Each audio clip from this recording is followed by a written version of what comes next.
Au nord-est du continent sud-américain, le Venezuela, la petite Venise ainsi baptisée par Amerigo Vespucci. Les huttes lacustres du lac Maracaibo, qui lui inspirent ce nom, ont disparu depuis bien longtemps. Grâce à ses réserves de pétrole, cette démocratie est devenue l'un des pays les plus riches et les plus modernes de la région.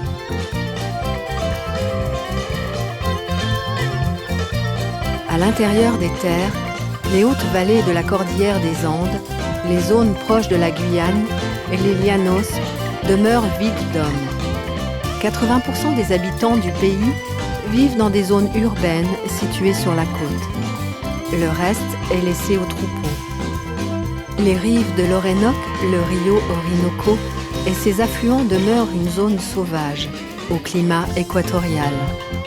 C'est le territoire des Indiens, des chercheurs d'or, où l'on prend conscience des fortes inégalités sociales qui subsistent dans le pays. Mais le Venezuela, c'est aussi les plages de rêve de la mer des Caraïbes. Une aubaine pour le tourisme qui est devenue en quelques années une autre des principales ressources économiques du pays.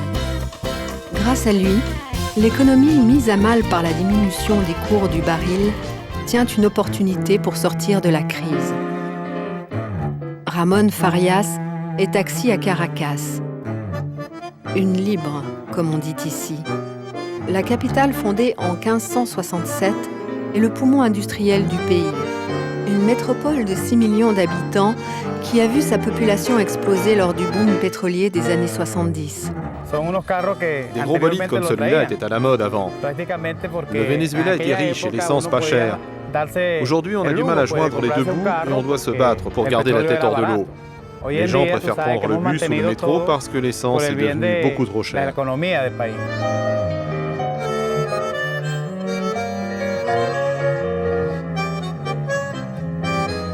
Le pays reste toujours le 6e producteur mondial d'or noir. Mais la chute des prix du pétrole a contribué à alourdir considérablement la dette du pays. Pour renflouer les caisses, le gouvernement a multiplié le prix de l'essence par 4.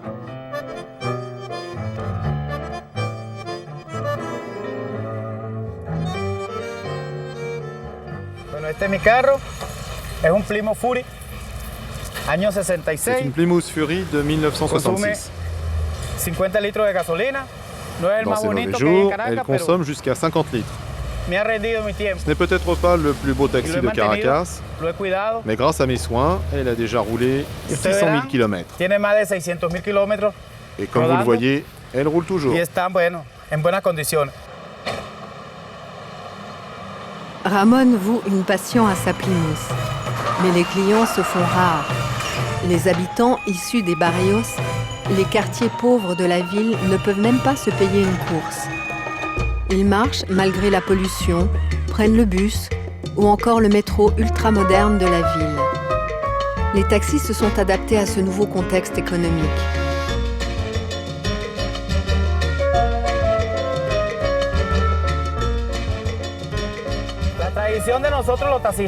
Nous pratiquons toujours des prix différents en fonction des clients. Un touriste, et qui plus est un touriste qui veut se rendre dans un hôtel de luxe, paiera un peu plus cher que mes compatriotes.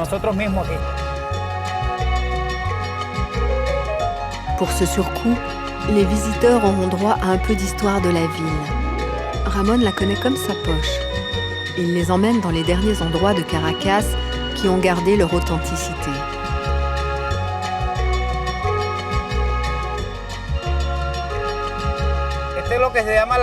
Ici, on découvre le côté colonial de Caracas. Toute la ville ressemblait à ça avant. Mais beaucoup de ces vieux quartiers ont été rasés pour laisser la place à des buildings sans charme. Caracas, c'est simplement comme ça. Certains l'adorent, d'autres la détestent. Je pense qu'il faut juste s'adapter à ce style de vie. D'un côté des maisons anciennes, de l'autre des buildings. Le Venezuela oscille en permanence entre la tradition et la modernité. Le pays a été un modèle de développement pour tous ses voisins. Mais depuis plusieurs années, la corruption, la mauvaise gestion de l'économie, l'inflation et l'ébranlement de ses institutions ont remis en cause cette image. L'avenir reste incertain. la population cherche refuge dans d'autres croyances. Si l'Église catholique reste très influente, des cultes comme celui de Maria Lionza connaissent un certain regain d'intérêt. Le lieu le plus vénéré de cette religion se situe dans le nord-ouest du pays. Une mystérieuse montagne entourée de brouillard. Un labyrinthe de temples, d'hôtels et de lieux de culte. Les croyances combinent rites indigènes, christianisme et pratiques vaudou. Leur point de départ, l'histoire de Maria Lionza, tantôt fille d'un conquistador, tantôt princesse d'une tribu indienne. La jeune fille aurait accompli des miracles et son invocation permettrait toujours de guérir les malades. Hilario est un banco, l'un des prêtres du culte.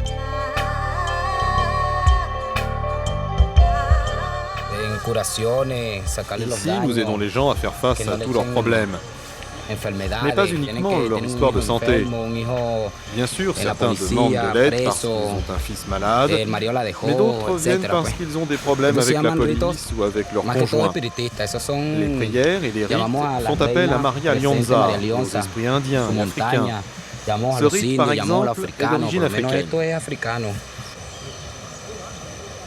Pour libérer cette jeune femme de troubles psychosomatiques, Hilario et ses deux assistants invoquent l'esprit du centaure. Ils ont décelé des énergies négatives et vont chercher à établir le contact avec les esprits pour les convaincre de laisser la jeune fille en paix. Grâce au rite purificateur, le banco, le prêtre, devient leur porte-parole.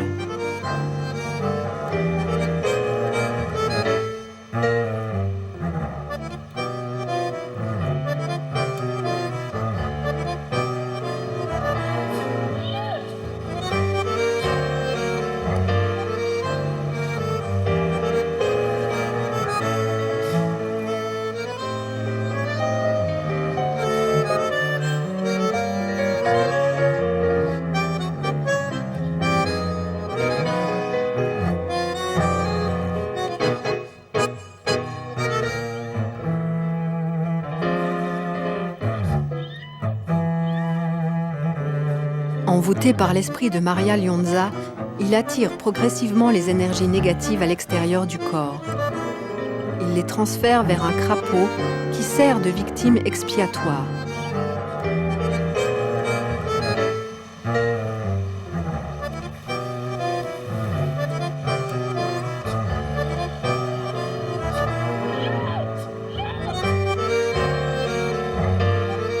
Une curación, une guérison de ce genre, peut durer toute une journée. Elle se termine toujours par un bain de purification dans les eaux sacrées du fleuve. Chaque année, au mois d'octobre, les adeptes du culte fêtent le Dia de la Raza, le jour de la fête nationale, avec un pèlerinage sur cette montagne, la Montañas de Sorte de Maria Lionza. Le phénomène a pris une telle ampleur que le gouvernement a créé un parc national de 10 000 hectares où se déroulent des célébrations. De fait, ils sont des centaines à venir chercher régulièrement le soutien des bancos. Un Vénézuélien sur 4 reconnaît avoir eu au moins une fois dans sa vie affaire avec cette religion.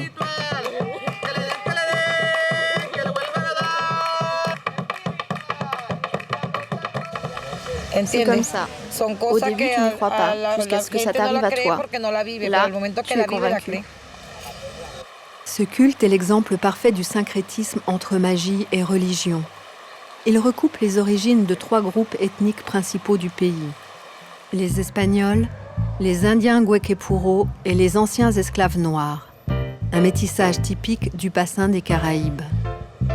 Qui est aussi celui qui a fait la réputation de la beauté de ces femmes.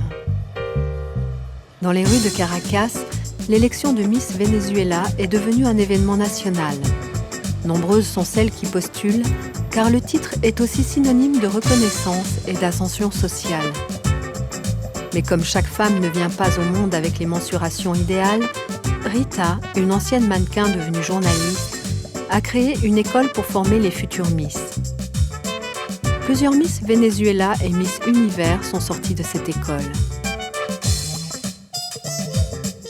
Rita a choisi de sélectionner cette année Andrea.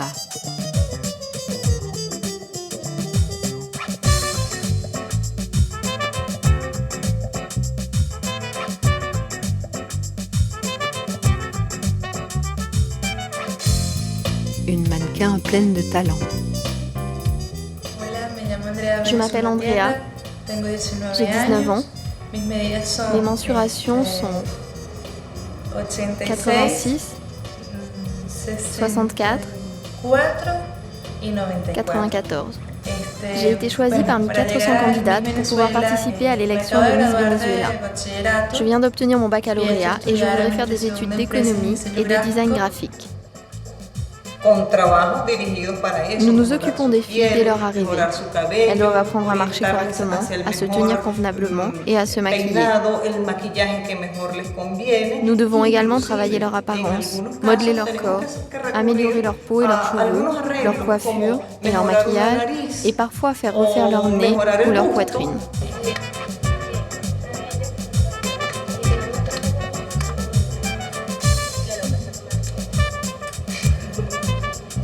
Notre travail ne consiste pas à les transformer, mais plutôt à les améliorer.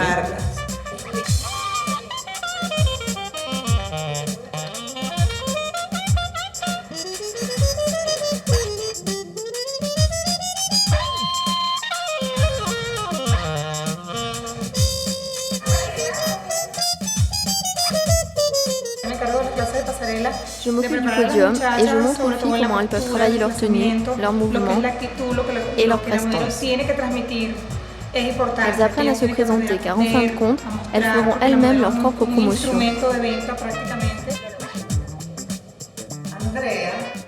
Andrea est une beauté vénézuélienne type. Nous la retouchons pour qu'elle ait la plus belle silhouette lors de la compétition et pour qu'elle obtienne les meilleurs résultats. Elle a déjà perdu du poids, mais doit continuer à faire un régime. Elle doit aussi faire quelque chose pour ses cuisses. Peut-être faudra-t-il refaire son nez dans les prochains mois, mais à part ça, il n'y a rien à faire.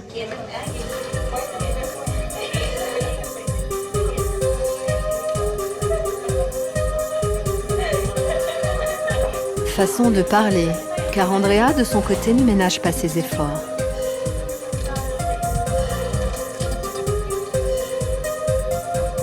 Dans mon cours, nous nous efforçons de ramener le corps des filles à une mensuration idéale, 90, 60, 90, car c'est le plus important pour leur carrière de mannequin et pour le concours des Miss.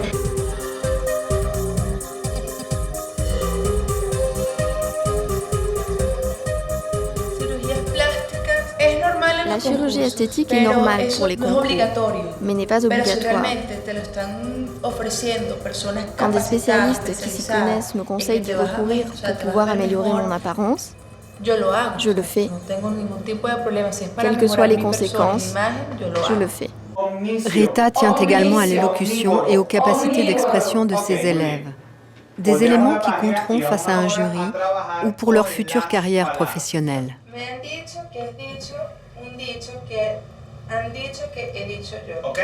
Alors, comment faut-il se tenir sur un plateau de télévision? Les épaules en arrière et les mains sur le texte. Il y a une astuce qui consiste à souligner les lignes de son texte au stylo pour pouvoir continuer sans lui et retrouver le bon endroit si nécessaire. Tout cela doit avoir l'air très naturel. Tout est prévu, même les cours de maintien. Voici les tasses pour boire le thé ou le café au lait. La petite tasse sert pour les expressos. Je suis professeur pour tout ce qui est étiquette et protocole.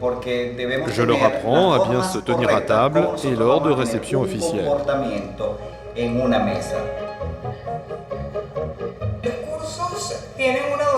L'enseignement de base dans notre école dure 5 mois. Tout le monde peut y participer. Celles qui veulent devenir mannequins comme les autres. La formation complémentaire pour les mannequins professionnels dure 3 mois. Elles ont ainsi des bases pour leur futur métier. Nous recrutons les filles à partir de 12 ans, car nous ne sommes pas uniquement une école de mannequins, mais aussi une école pour les jeunes filles. Entre 13 et 22 ans, c'est l'âge idéal pour une telle formation. Nous donnons également des cours pour les femmes plus âgées et pour les fillettes plus jeunes, de 5 à 7 ans. Pour les plus jeunes, la route sera longue. Mais le jeu en vaudra peut-être la chandelle.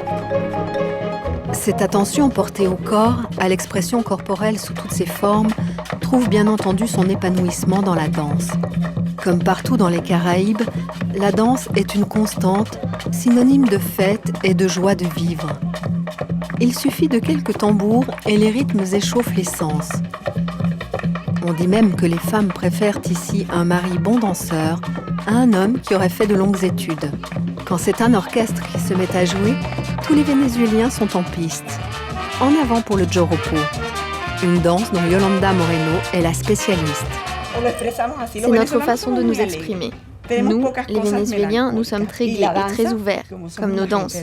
Nous sommes peut-être très simples et n'avons pas de costumes impressionnants, mais tout est toujours très coloré. Et puis, notre richesse est intérieure.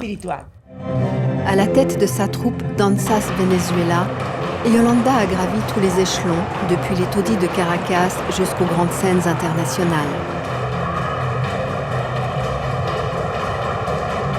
Pour rendre un peu à la danse de ce qu'elle lui a donné, elle consacre ses temps libres à l'école qu'elle a créée dans la capitale. Une passion qui est un modèle pour toutes ses élèves.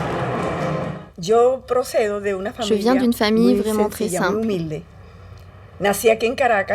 J'ai grandi dans un des quartiers pauvres de Caracas. Je n'osais même pas imaginer devenir un jour une grande danseuse, même si j'ai toujours voulu être une artiste.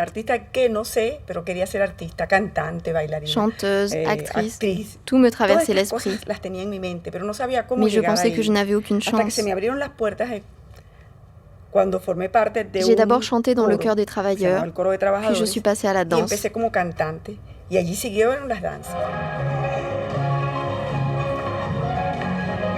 La danse est un concentré de l'histoire du pays. S'y retrouve la culture des Indiens, le machisme des colons espagnols, les souffrances et les joies des esclaves noirs. Là, je danse la Negrita Marisol.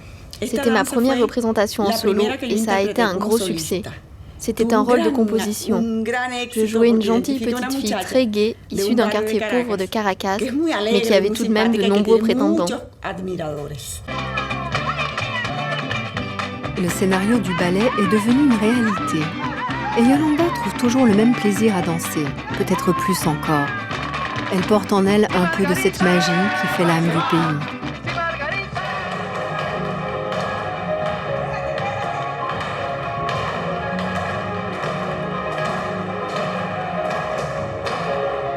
Pour comprendre ce sentiment, il faut se rendre à Rio Caribe, une ville à l'est qui a gardé son authenticité, ses pêcheurs qui rentrent au petit matin, ses maisons coloniales de la fin du 19e siècle et sa musique.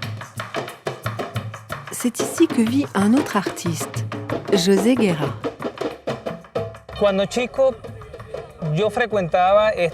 Le port de Rio Caribe est très important pour moi. Je venais toujours ici en cachette quand j'étais enfant. Avec ma petite radio, je captais une émission très particulière de l'île de Margarita, de la musique vénézuélienne. C'était la première fois que j'en entendais et je m'y suis identifié. C'est ici exactement que j'ai entendu les premières notes. Je me souviens avoir été assis ici sur le pont à 5 h du matin alors que j'étais encore un petit garçon. Mes jambes me servaient de tambour et je jouais avec le groupe à la radio. Un solo pueblo. Ma passion pour la musique a commencé ainsi. Et je me suis rendu compte que certains partageaient la même passion dans mon village. Nous nous réunissons régulièrement depuis 8 ans pour faire de la musique.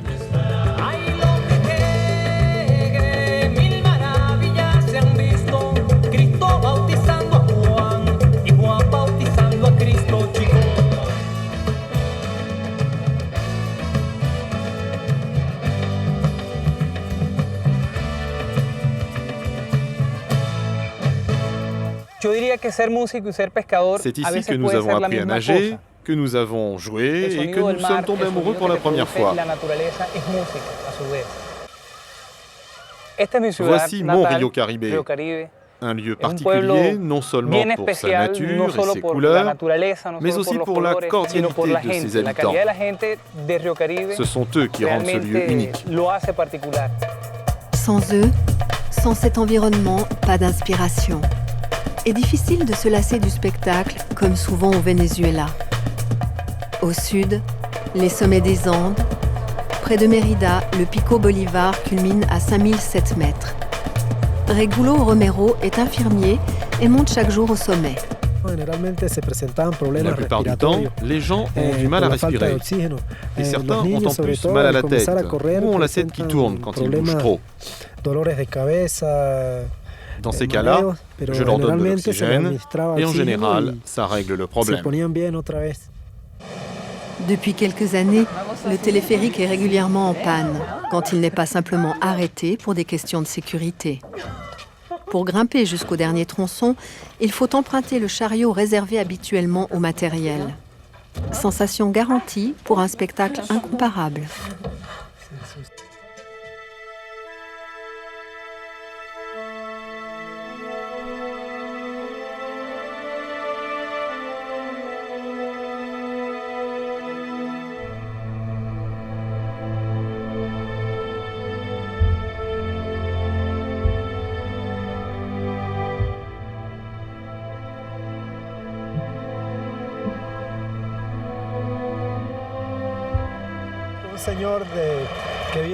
Un jour, un Américain assez corpulent a eu un malaise au sommet.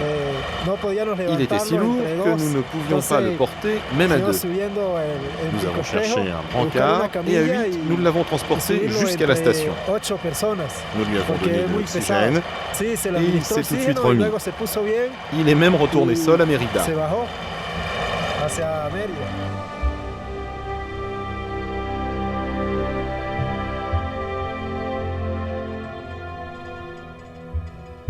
Le Pico Bolívar n'est généralement dégagé qu'1 heure par jour en fin de matinée. Si les sommets du Venezuela ne sont pas les plus hauts des Andes, le spectacle est à couper le souffle. En haut, une statue de la Vierge accueille les visiteurs. Elle a été dressée en hommage aux 2000 ouvriers qui ont trouvé la mort lors de la construction du téléphérique, il y a 50 ans.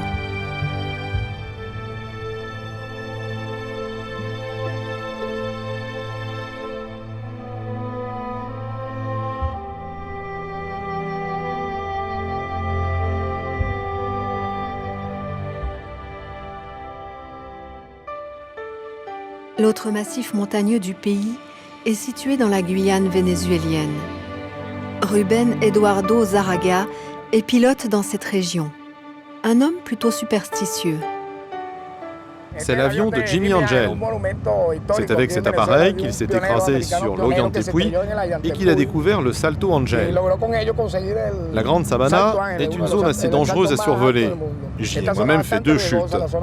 Cet avion est une sorte de talisman pour nous autres, les pilotes. Je vais le voir avant chaque voyage et par chance, il ne m'est plus rien arrivé depuis. Les pilotes transportent les mineurs et les négociants de diamants jusqu'aux mines situées au beau milieu de la forêt vierge.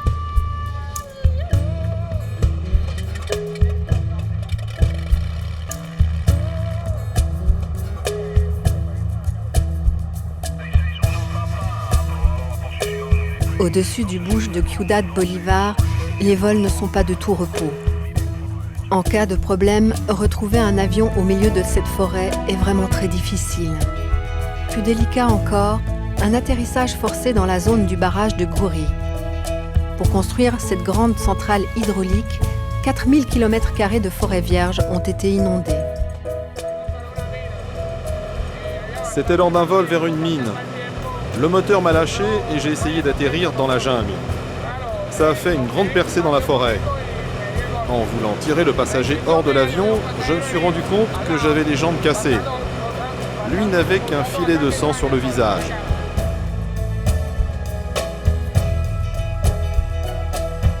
Si ces passagers ont l'air inquiets, c'est que Rubén vient de s'apercevoir qu'il est temps de refaire le plein d'essence.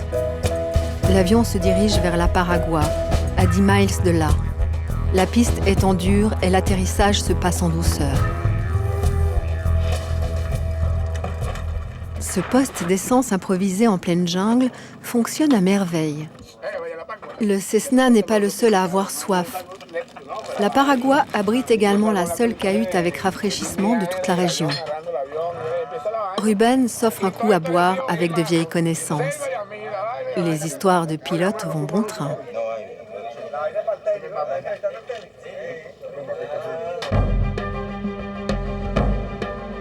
Et le vol reprend. L'avion survole maintenant les plateaux et les grandes cascades de Yantipui, la même où Jimmy Angel a dû faire un atterrissage forcé.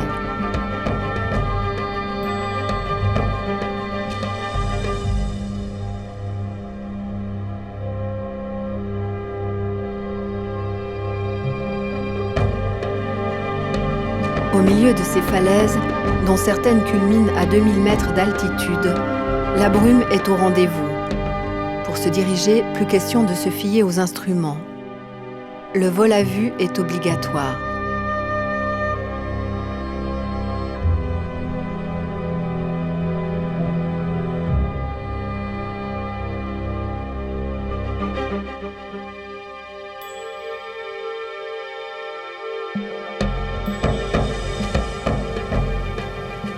La destination finale approche.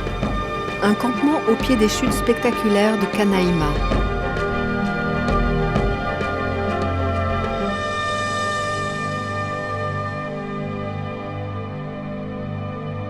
Le ciel se dégage enfin pour l'atterrissage et l'avion se pose en douceur. Passagers et pilotes échangent un verre à la mémoire de Jimmy Angel. Son fantôme les a menés encore une fois sains et saufs à destination. Au retour, Ruben ne manque jamais de survoler l'Orénoque. Difficile de le rater. Son delta recouvre 25 000 km². Après 2150 km, ce fleuve emblématique du pays vient se jeter dans l'océan Atlantique. Son embouchure s'étale sur près de 370 km². Au milieu de ces différents bras, s'égrènent une myriade d'îles couvertes de forêts. Cette jungle, difficile d'accès, est restée un paradis naturel peuplé de nombreuses espèces sauvages. Des singes, des perroquets, des aigles pêcheurs.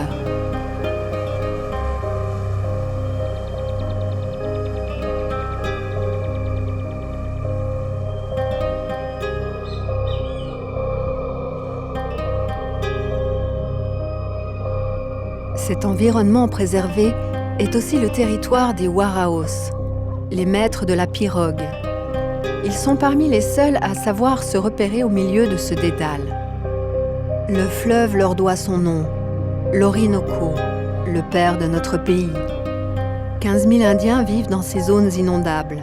Leurs journées sont rythmées par les marées montantes et descendantes qui peuvent se faire sentir à plus de 150 km de la mer.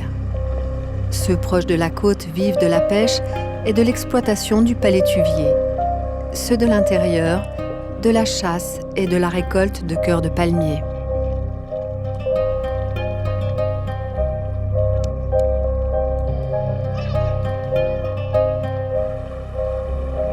Pour survivre dans cet environnement, les Waraos construisent des habitations sur pilotis, les palafitos.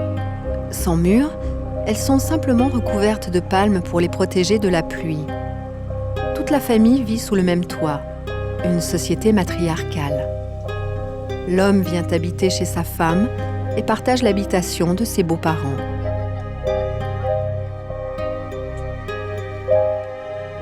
Dans la journée, les hamacs qui servent de lit sont rangés. Mais le soir, ils sont réinstallés et sur plusieurs niveaux. Les Waraos sont des nomades. Ils se soucient peu de leur foyer. Quand celui-ci est en trop mauvais état, il est temps pour eux de déménager.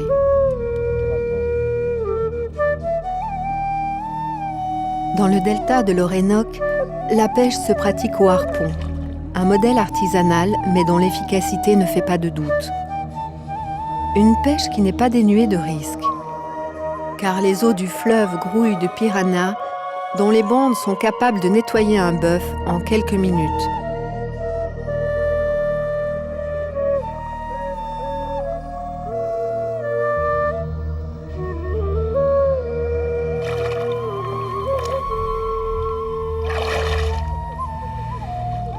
se déplacer, ces Indiens ont l'embarcation idéale. Une pirogue étroite, très basse sur l'eau, taillée dans un tronc d'arbre. Elle peut se glisser jusque dans les recoins les plus inaccessibles, et pour la propulser, une courte pagaie qui brasse l'eau sans une éclaboussure. Mais le rêve pour tout Warao reste d'acheter un jour un moteur pour sa pirogue. Grâce à l'artisanat, les familles réussissent à améliorer le quotidien.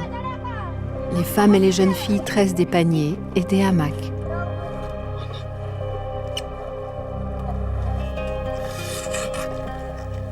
Confrontés au monde dit civilisé, depuis quelques dizaines d'années, les Waraos se sédentarisent. Mais leur mode de vie s'accommode mal avec leurs habitudes ancestrales.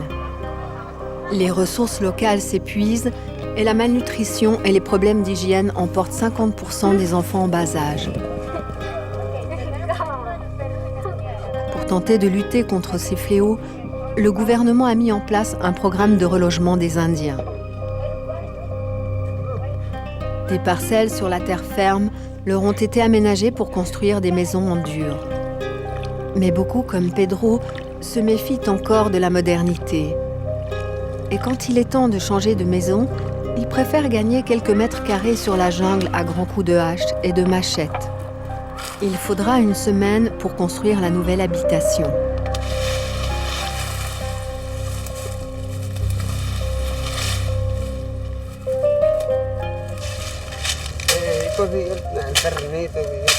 Ce terrain est parfait pour ma nouvelle maison et je vais la construire ici. Je n'ai aucune autorisation à demander pour ça. Toute cette zone est un territoire qui appartient aux Waraos depuis la nuit des temps.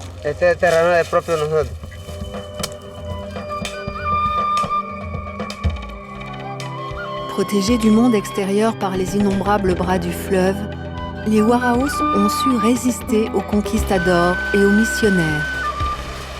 Certains trouvent un compromis qui respecte leurs traditions, mais dans l'ensemble, ils ne sont pas prêts de capituler face au monde civilisé.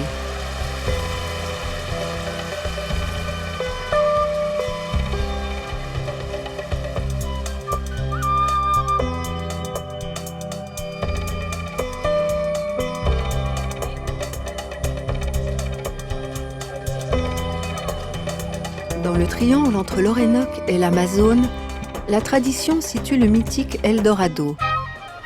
Une ville portant ce nom existe bien dans la région. Elle a accueilli dans le passé des milliers de chercheurs d'or. Mais elle n'est plus à présent qu'un avant-poste. Le temps où des tonnes d'or et de diamants sortaient de terre ici est bel et bien révolu. Pour faire fortune, il faut s'enfoncer chaque jour un peu plus dans la jungle.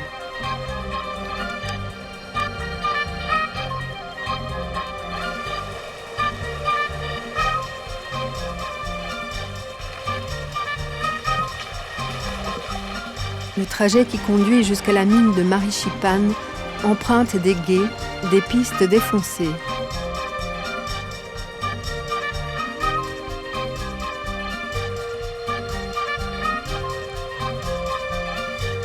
Un itinéraire loin d'être balisé, mais qui attire toujours les aventuriers.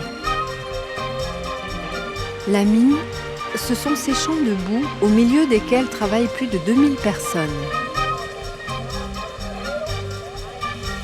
Des fourmis qui creusent, drainent, tamisent inlassablement dans des conditions particulièrement difficiles. Les ouvriers sont regroupés en équipes, les compañías, qui exploitent chacune une concession. 5 hommes peuvent extraire chaque mois jusqu'à 10 kilos d'or et quelques douzaines de carats de diamants. Tu peux me croire, c'est vraiment l'enfer dans la mine. Le travail est extrêmement dur et dangereux.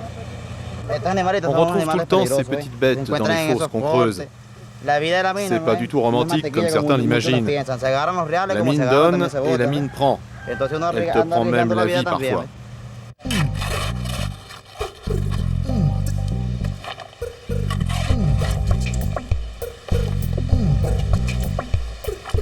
La batea, une pelle, un seau et un tamis. C'est tout ce dont ils ont à disposition. le matériel d'exploitation se réduit souvent au strict minimum. Et rares sont ceux qui font vraiment fortune. Les gros filons d'or sont épuisés depuis plus d'une centaine d'années. Le temps des grosses pépites est révolu.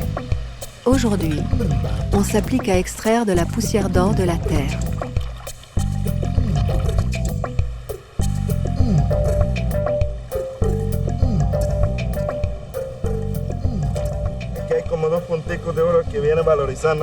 Voilà 2 petits grains d'or, ça vaut $2. L'or est mélangé à du mercure dans le tamis et il faut le chauffer pour qu'il redevienne jaune. C'est pas mal pour un début.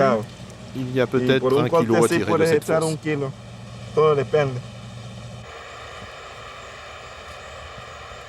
De quoi survivre, mais à quel prix? Quand ce ne sont pas les araignées, les effluves de mercure empoisonnent le sang. Un monde sans pitié.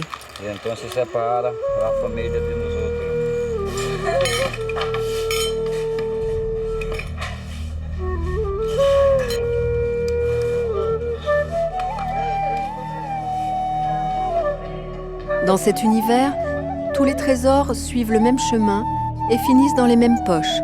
Les négociants d'or et de diamants ont pignon sur rue. Ils revendent la marchandise aux bourses du monde entier.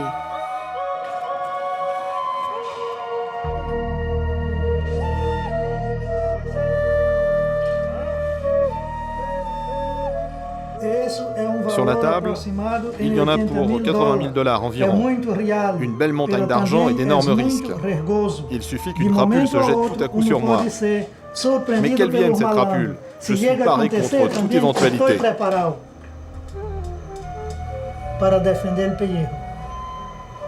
Mais heureusement, les richesses de la forêt amazonienne ne sont pas tout aussi dangereuses.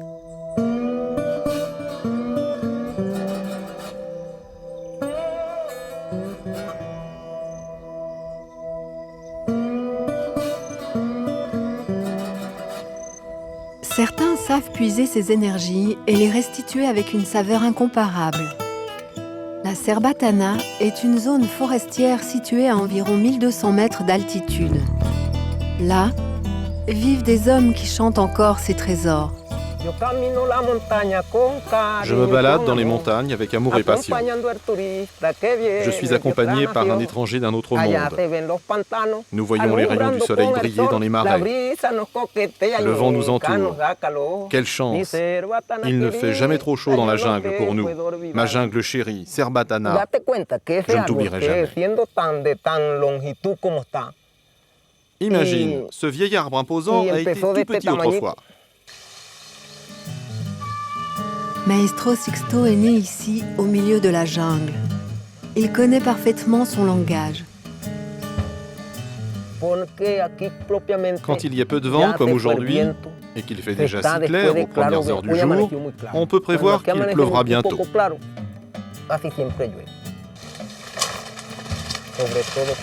Nous vivons sans médicaments ici. Nous vivons en harmonie avec la nature. Elle nous donne tout ce dont nous avons besoin. Tout, vraiment tout. La nature est ce qu'il y a de plus sacré pour nous. Quelques heures plus tard, les pronostics du maître se révèlent exacts. Vous voyez, il pleut. Dans la Cerbatana, chaque plante pousse à son rythme. Celui des saisons, de la pluie, de la sécheresse, et la nature n'a rien laissé au hasard.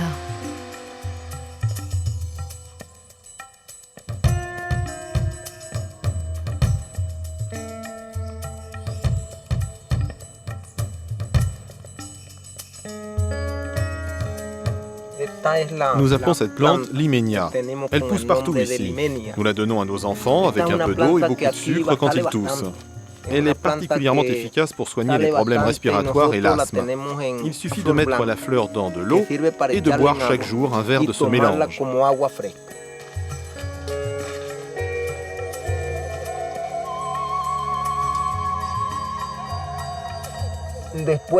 Cette plante a été très efficace pour ma fille. Elle est tombée gravement malade et je l'ai amenée à l'hôpital. Mais les médecins ont déclaré qu'ils ne pouvaient rien pour elle.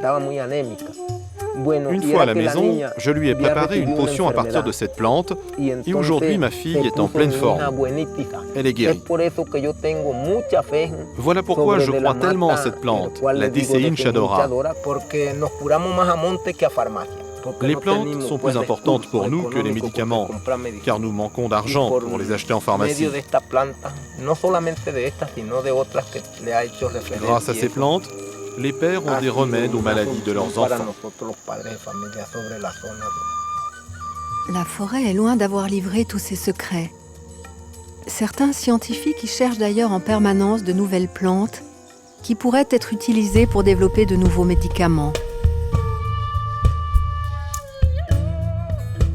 Dans les Llanos, une vaste région le long de l'Orénoque, d'autres biologistes ont lancé des programmes de préservation des espèces sauvages.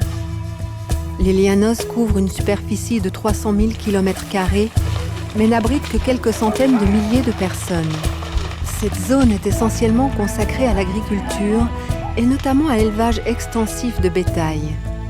Des millions de bœufs évoluent en semi-liberté sous la surveillance des llaneros, les cow-boys du Venezuela. Durant la saison des pluies, la Grande Plaine se transforme en une mer intérieure avec des cours d'eau, des lacs et des mares.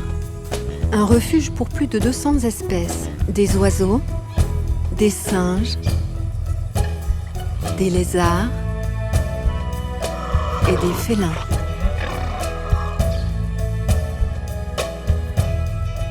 Les terres appartiennent en majorité à des propriétaires privés. Ils dirigent d'immenses exploitations, les hatos. Celle d'El Frio abrite aussi un centre de recherche en biologie.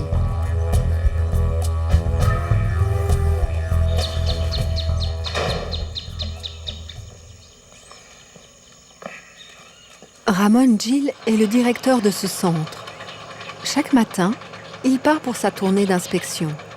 Le hato, l'exploitation, possède 80 000 hectares de prairies. Même après 3 ans sur place, Ramon ne connaît qu'une partie du domaine.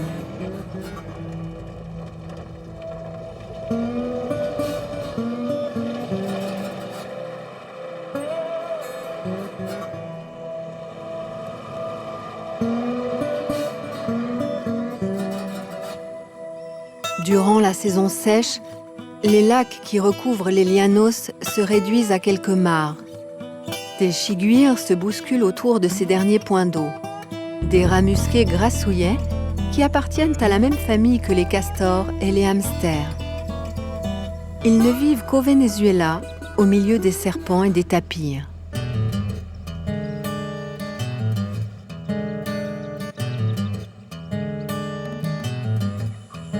Les animaux qui intéressent Ramon sont autrement plus menaçants et menacés.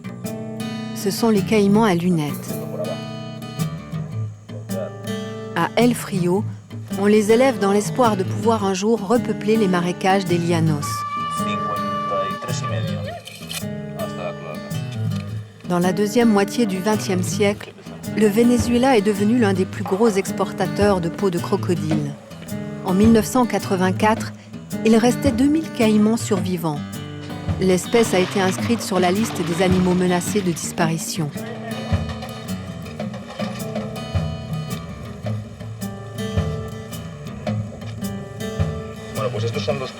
Ce sont les protagonistes de notre projet de recherche le plus important au hato. Ces caïmans sont tous nés il y a environ 1 an. Ils sont à présent assez grands pour être relâchés dans les cours d'eau de l'exploitation à la prochaine saison des pluies.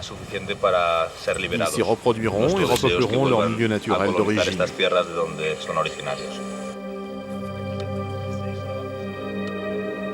Plus de 100 caïmans ont déjà été relâchés dans le Cayo Guaritico. Les chercheurs vont régulièrement sur place suivre leur adaptation. Ramon a repéré des traces dans le sable. Un nid avec peut-être des œufs. Son assistant inspecte le terrain. Une femelle doit sommeiller dans les buissons.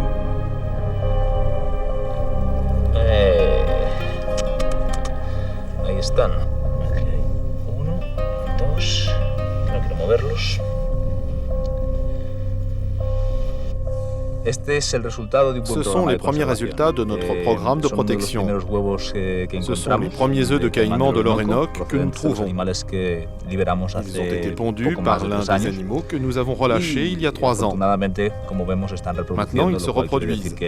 Cela signifie qu'ils se sont réadaptés à leur écosystème d'origine.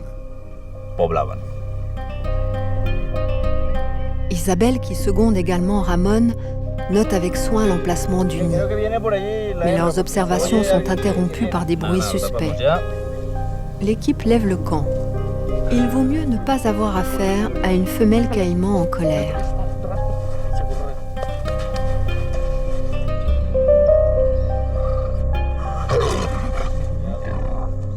Grâce au travail du centre de recherche d'El Frio, les caïmans, les jaguars ou les oslots, des félins spécifiques à cette région, ont enfin une chance de retrouver un jour leur milieu naturel.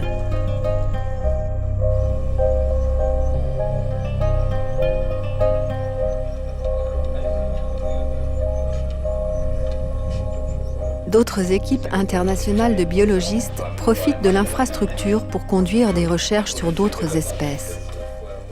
Les scientifiques étudient par exemple le système de sonar qui permet aux 38 espèces de chauves-souris qui vivent dans les llanos de s'orienter et de chasser.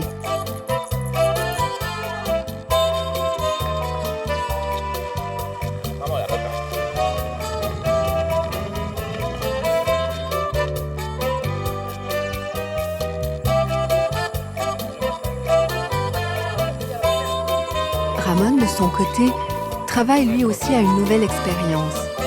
Il veut capturer des chiguires pour confronter les jeunes caïmans en captivité à leur proie habituelle dans la nature. Mais la chasse à ces sortes de ragondins n'est pas une mince affaire. Chaque fois que les 2 hommes s'approchent d'une colonie, les individus disparaissent avant même d'être à portée de l'assaut.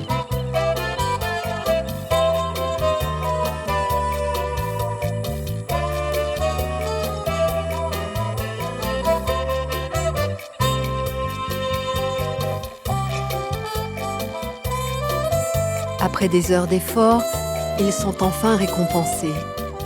Un chiguire mâle viendra bientôt rejoindre d'autres de ses congénères dans les enclos du parc.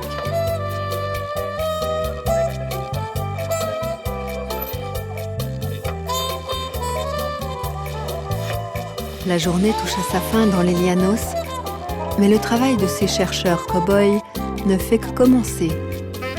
Il leur faudra encore bien des années avant de mener leur mission à son terme.